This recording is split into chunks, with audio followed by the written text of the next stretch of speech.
O Evangelho de Lucas é um exemplo sensacional de historiografia antiga e demonstra um nível de precisão extremo nos fatos que relata. Dos 4 evangelhos, ele é certamente o que aborda a história de Jesus de um ponto de vista mais documental, baseando seu relato no testemunho de várias testemunhas oculares que viveram com Jesus. Esse evangelho demonstra muito bem a autenticidade e historicidade do texto bíblico e é um verdadeiro problema tanto para céticos quanto para críticos da Bíblia. Bom, hoje a gente vai dar uma olhada em 5 evidências históricas impressionantes nesse livro. Então vamos lá. Para a gente começar, vamos falar primeiro um pouco sobre Lucas. Lucas era um médico, muito provavelmente nascido em Antioquia, que se localiza atualmente na Turquia, e a coisa que mais diferencia ele dos outros autores do Novo Testamento é o fato dele não ser um judeu, ao contrário de todos os outros autores do Novo Testamento. Lucas também não andou com Jesus, ele foi se converter só depois da sua ascensão. Posteriormente, ele virou companheiro de viagem de Paulo e documentou a história da igreja primitiva e a jornada missionária de Paulo em Atos dos Apóstolos.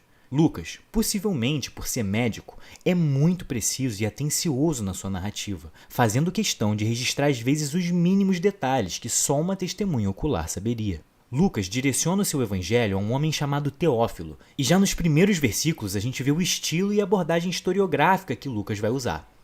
Visto que muitos houve que empreenderam uma narração coordenada dos fatos que entre nós se realizaram, conforme nos transmitiram os que desde o princípio foram deles testemunhas oculares e ministros da palavra, igualmente a mim me pareceu bem, depois de acurada investigação de tudo desde a sua origem, dar-te por escrito, excelentíssimo Teófilo, uma exposição em ordem, para que tenhas plena certeza das verdades em que foste instruído. Aqui a gente já vê de cara o estilo histórico que isso está sendo escrito.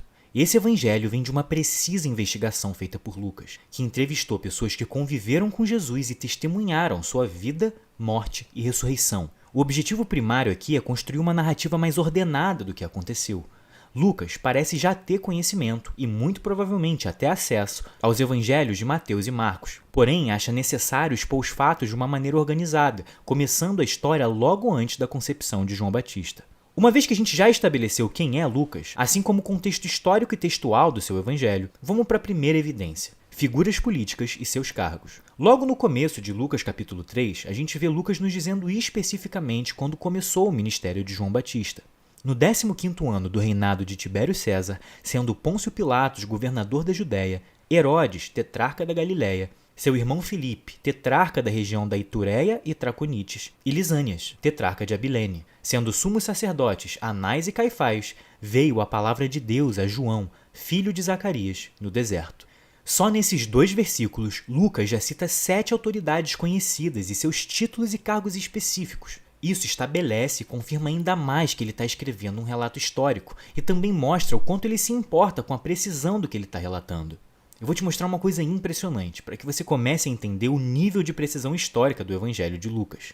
No versículo 1, ele relata que isso aconteceu no 15º ano do reinado do imperador Tibério, sendo Pôncio Pilatos governador da Judéia. Governador era alguém que tinha autoridade máxima sobre uma província.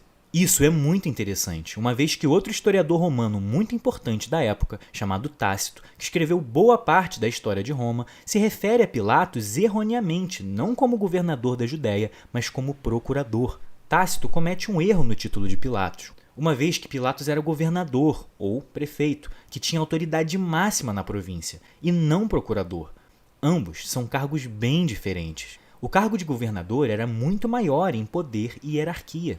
A gente pode confirmar arqueologicamente que Pilatos era o governador da Judéia pela chamada Pedra de Pilatos, descoberta em 1961 em Cesareia Marítima, com a inscrição em latim que descreve Pilatos como governador da Judéia. Ou seja, aonde um historiador proeminente como Tácito erra, Lucas acerta em seu relato historiográfico. Nesse mesmo versículo existe outro exemplo muito legal. Lucas diz que um homem chamado Lisânias era tetrarca de Abilene. Ao mesmo tempo, o famoso historiador judeu Flávio Josefo, que também viveu no primeiro século, diz que Lisânias morreu antes da época de Jesus. Isso causou muita dúvida e durante muito tempo foi algo que céticos usavam para descredibilizar o texto bíblico, dizendo que Lucas tinha errado em seu relato.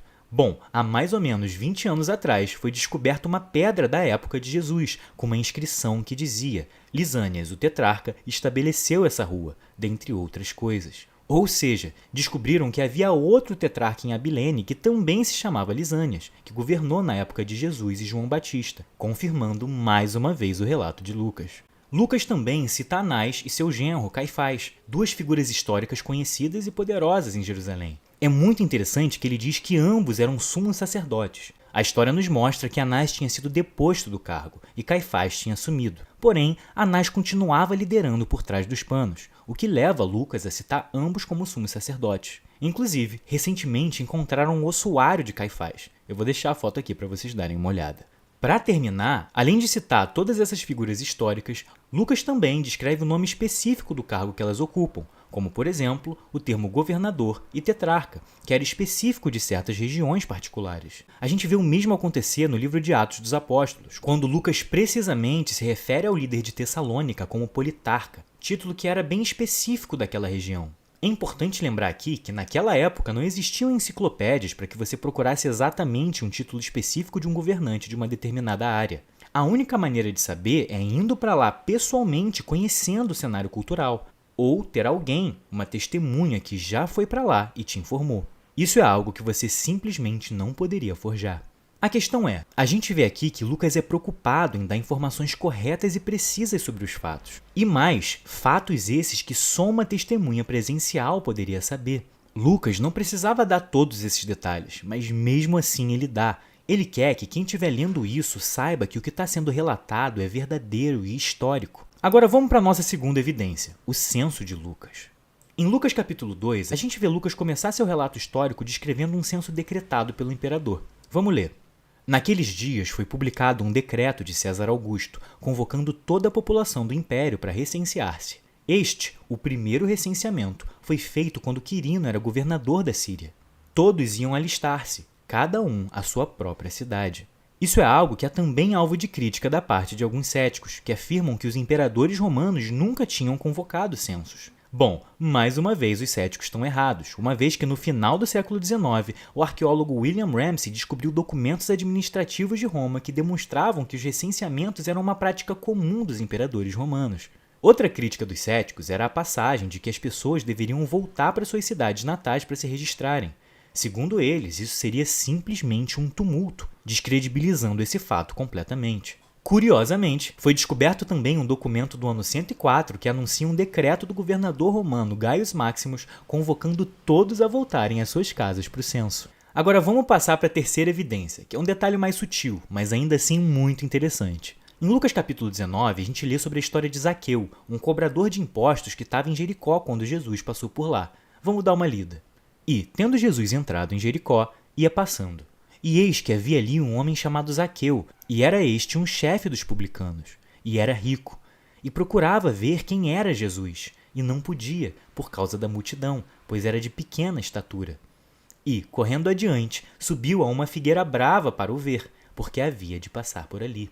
Analisando essa passagem de perto, a gente acha algo curioso. Lucas menciona casualmente que nessa cidade de Jericó, que hoje se localiza na Cisjordânia, Zaqueu subiu especificamente em uma figueira, não qualquer árvore.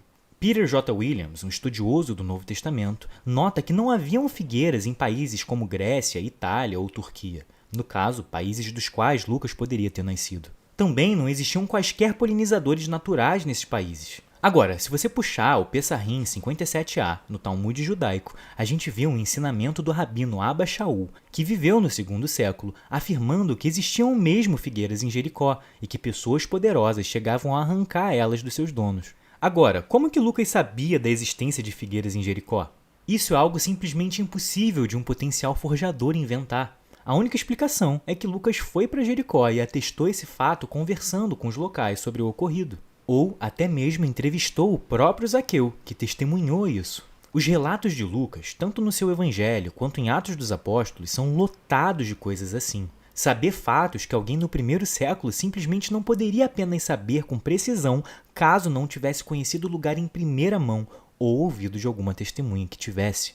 O fato é, Lucas, assim como os outros evangelistas, sabem de fatos que um mentiroso ou forjador nunca conseguiria inventar, porque sabem de detalhes que apenas uma testemunha ocular que estava no lugar poderia saber. Agora vamos para a nossa quarta evidência, a jurisdição de Herodes Antipas. Em Lucas capítulo 9, versículo 51, a gente vê que Jesus começou a trilhar seu caminho para Jerusalém, muito provavelmente pela última vez, à medida que o tempo de sua assunção se aproximava. Quando a gente chega ao capítulo 13, versículo 31, a gente vê um ocorrido onde os fariseus fazem um aviso a Jesus. Naquele mesmo dia, chegaram os fariseus, dizendo-lhe: Sai e retira-te daqui, porque Herodes quer matar-te. E respondeu-lhes: Ide, e dizei àquela raposa: Eis que eu expulso demônios e efetuo curas, hoje e amanhã, e no terceiro dia sou consumado. Temos aqui então os fariseus tentando assustar Jesus, dizendo que Herodes, o rei da Galileia, iria matá-lo. Porém, aqui existe um fato bem curioso. Se você pegar para seguir o relato, tudo indica que esse diálogo aconteceu fora da região da Galileia. Mas se foi fora da região da Galileia, então por que os fariseus estão falando isso se Herodes não tem jurisdição ali? Bom, o historiador judeu Flávio Josefo diz que Herodes também governava a região de Pérea, que ficava do outro lado do Rio Jordão. E olha só, tudo indica que é exatamente essa região onde esse diálogo de Jesus com os fariseus acontece. Se a gente comparar com os outros evangelhos, a gente vê que quando Jesus partiu da Galileia, ele foi para essa região para além do Jordão, que por mais que não seja citada nominalmente como Pérea pelos evangelistas, encaixa perfeitamente e explica a fala dos fariseus. E por que Herodes tinha jurisdição ali?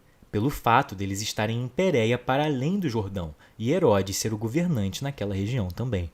A esse ponto, você já percebeu o quão preciso Lucas é em seus relatos e como ele acerta em todos os detalhes, mostrando o quão verídicos são suas escrituras. Agora eu vou te apresentar o renomado arqueólogo Sir William Ramsay, que era professor na faculdade de Oxford. Ele era considerado o maior especialista em sua época em relação à topografia, antiguidades e história da Ásia Menor. Inicialmente, ele era um cético ferrenho em relação ao cristianismo e determinou que iria pesquisar em campo e provar que os relatos de Lucas em seu evangelho não eram confiáveis e que haviam diversas invenções nele. Depois de muito estudar, para sua surpresa, ele viu que as suas pressuposições estavam completamente equivocadas, uma vez que comprovou e atestou que os relatos de Lucas eram historicamente precisos e confiáveis até os mínimos detalhes. Essa é uma das suas citações.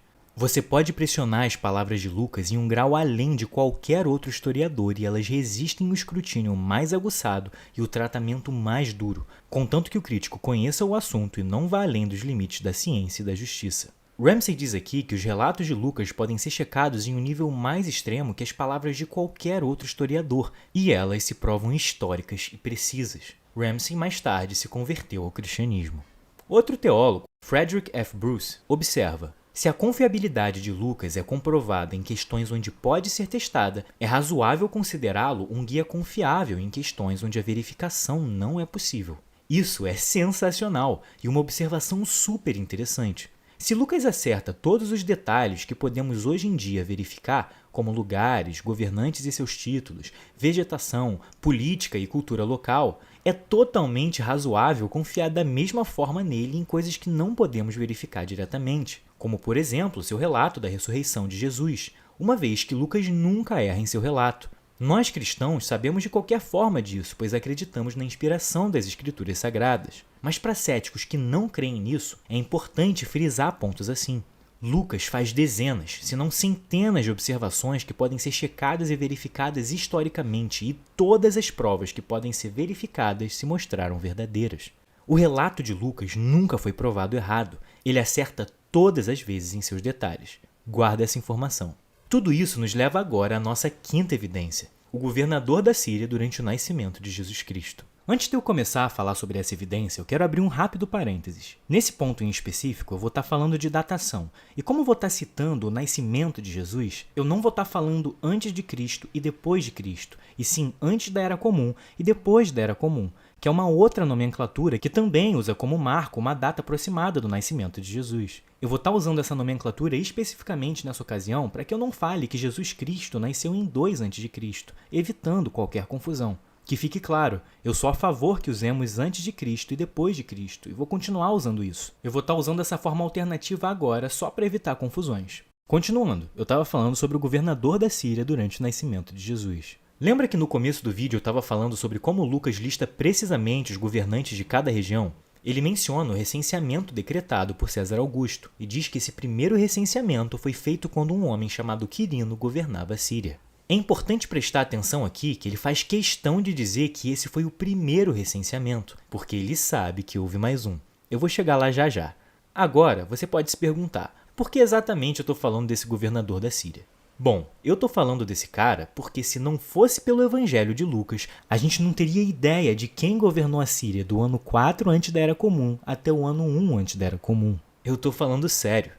A história e a arqueologia sabem exatamente quem governou a Síria nos anos antes e depois dessa época. Mas quando chega a esse período, Lucas é a nossa única fonte. Porém, alguns céticos posam um problema. O historiador judeu Flávio Josefo registra que Quirino foi o governador da Síria durante o ano 6 depois da Era Comum.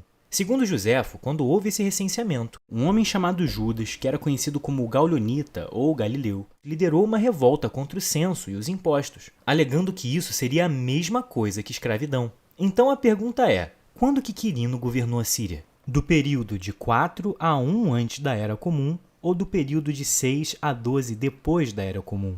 Isso é um debate acadêmico tão grande que quando você vai pesquisar quem foi o governador da Síria nessa época, você vê que está em branco.